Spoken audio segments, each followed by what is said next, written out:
Seorang anak di Sleman menjadi korban peluru nyasar. Kapolresta Sleman menuturkan peristiwa peluru nyasar tersebut terjadi saat polisi mendatangi kejadian keributan dan memberikan peringatan ke udara. Kemudian proyektil tersebut jatuh mengenai seorang anak yang saat itu berada di rumah makan pesisir Ngaglik, Sleman. Lokasi keributan dengan anak terkena peluru nyasar berjarak kurang lebih 900 hingga 1000 meter dengan waktu kejadian sangat berdekatan. Polisi yang menembakkan ke udara untuk peringatan sudah membuat laporan dan menyerahkan pistol yang digunakan. Kini, anak yang terkena peluru nyasar tersebut sedang dirawat di RSUP Dr. Sarjito. Korban telah menjalani pengangkatan benda asing yang masuk ke tubuh. Benda asing tersebut masuk ke bagian kepala belakang sedalam 8 cm dekat otak kecil. Setelah menjalani operasi, kini anak tersebut sudah dalam kondisi sadar dan kesehatannya membaik.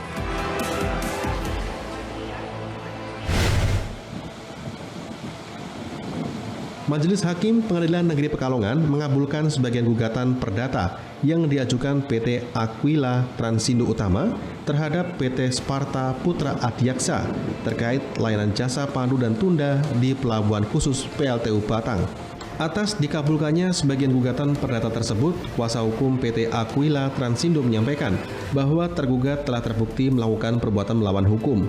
Dalam putusan menyebutkan, pihak tergugat dinyatakan membiarkan kapal-kapal yang diageni oleh tergugat memasuki perairan wajib pandu jelas 3 Batang tanpa pelayanan.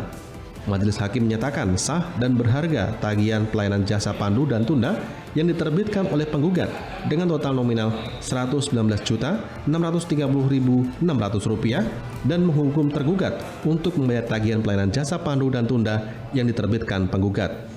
Tambahkan, jika pihak tergugat tidak mengajukan banding, maka pihaknya akan segera melakukan eksekusi terkait keputusan majelis hakim tersebut.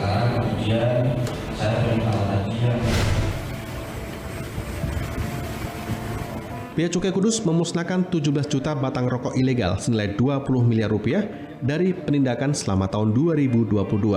Dari penindakan, Bea Cukai Kudus berhasil mengamankan potensi kerugian negara sebanyak 13 miliar rupiah.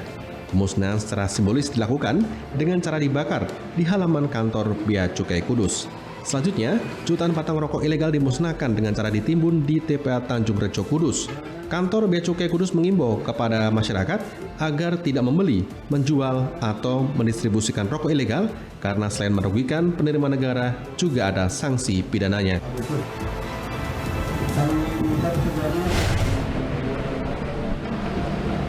Polres Klaten mengamankan sebanyak 1.301 botol miras dari berbagai merek. Botol-botol miras ini disita dari 17 titik warung atau tempat penjualan miras yang berhasil disisir petugas. Sementara pemilik atau penjual miras sebagian besar sudah dibawa ke sidang tindak pidana ringan di Pengadilan Negeri Klaten. Sisanya saat ini masih menjalani pemeriksaan intensif di Polres Klaten.